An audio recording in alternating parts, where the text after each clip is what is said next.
एकाच रस्त्याला येऊन मिळत होते आणि तो रस्ता होता दादर चौपाटीकडे जाणारा. लाखो माणसे घाईघाईने दादर चौपाटीकडे जात होती. त्यांच्या मुद्रेवर दुःखाचे सावट होते. काहींच्या डोळ्यातून अश्रू ओसंडत होते. ही सारी माणसे जात होती ती आपल्या आवडत्या नेत्याचे अंतिम दर्शन घेण्यासाठी. आदल्या दिवशी म्हणजे 6 डिसेंबर रोजी दुपारी दलित समाजाचा सूर्य अस्तंगत झाला होता.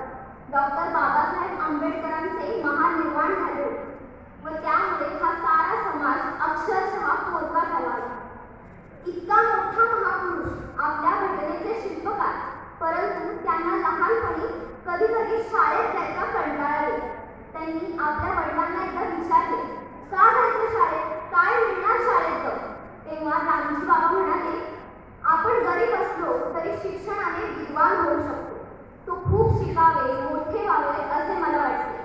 तेव्हापासून आंबेडकरांनी कधीही शाळेत जायचा कंटाळा केला नाही.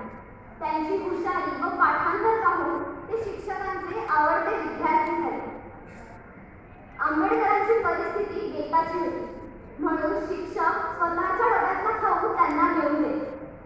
पुढे जेव्हा कॉलेजला जायची वेळ आली तेव्हा त्यांची परिस्थिती खूपच हलाखीची होती. केळुसकर गुरुजींच्या सल्ल्यावरून बाबासाहेब बडोद्यांच्या महाराजांकडे गेले. त्यांची हुशारी पाहून महाराजांनी त्यांना दरमहा 25 रुपये शिष्यवृत्ती सुरू केली. पुढे ते BA झाले. कोल्हापूरच्या छत्रपती शाहू महाराजांची भेट झाली. कायदा आणि अर्थशास्त्राचा अभ्यास करण्यासाठी ते इंग्लंडला गेले. 1923 साली अर्थशास्त्र व बॅरिस्टर बनून भारतात आले. अशा तऱ्हेने आंबेडकरांनी स्वतःचे व आपल्या वडिलांचे स्वप्न पूर्ण केले. बडोदा संस्थानाने 4 विद्यार्थी अमेरिकेत उच्च शिक्षण घेण्यासाठी पाठवण्याचे ठरवले. त्या 4 जणांत आंबेडकरांची निवड झाली. शिष्यवृत्तीच्या काळात जेवढे शिकता येईल तेवढे शिकायचे असे त्यांनी ठरवले. म्हणूनच त्यांनी कोलंबिया विश्वविद्यालयाची MA पदवी तर मिळवली, पण PhD प्राप्त केली. भारतात आल्यावर ते वकिली करू लागले, राजकीय कार्यही करू लागले. भारताच्या पहिल्या मंत्रिमंडळात कायदा मंत्री झाले. देशाची घटना तयार करण्यास ते मसुदा समितीचे अध्यक्षपद त्यांना दिले गेले. अनेक देशांच्या घटनांचा अभ्यास करून त्यांनी आपल्या देशाची घटना बनवली.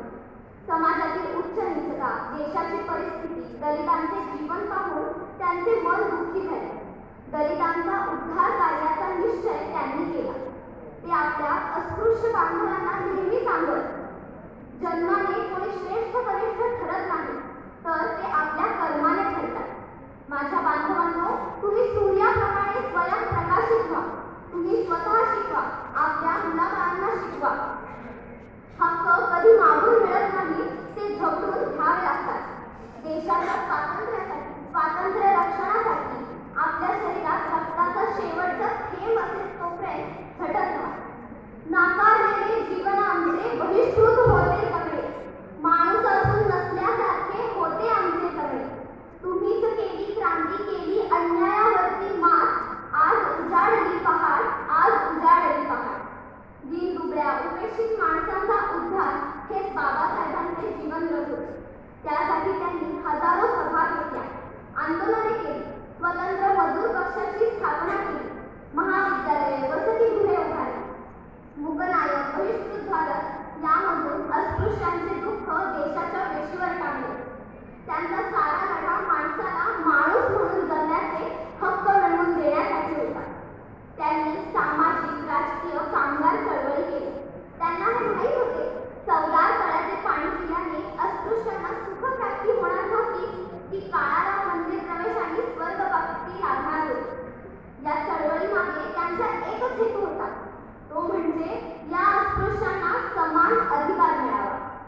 लहानपणापासूनच अस्पृश्यतेमुळे होणाऱ्या मानहानीचा त्यांच्या मनावर इतका परिणाम झाला होता की ते समाजात मिसळण्यासाठी पुस्तकांच्या वाचनात रममाण होतात. त्यांनी अनेक पुस्तकांचे लेखन केले. वाचन करत असताना ते तहान, भूक, झोप सर्व काही विसरून जात.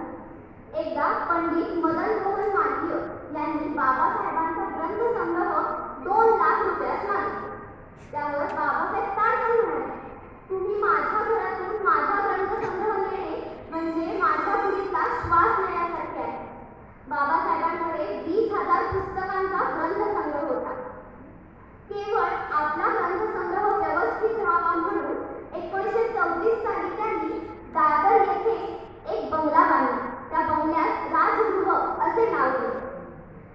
उद्या बाबासाहेबांच्या 55व्या वाढदिवसा दिवशी त्यांचे काही अनुयायी त्यांच्याकडे संदेश घेण्यासाठी आले.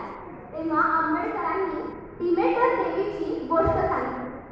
ही देवी आपल्या मुलीचा शोध घेत हिंडत होती. हिंडता हिंडता ती केलियसच्या जंगलात गेली. तिने गाईचा वेश घेतलेला. पुढे तिला एक राज्य लागले.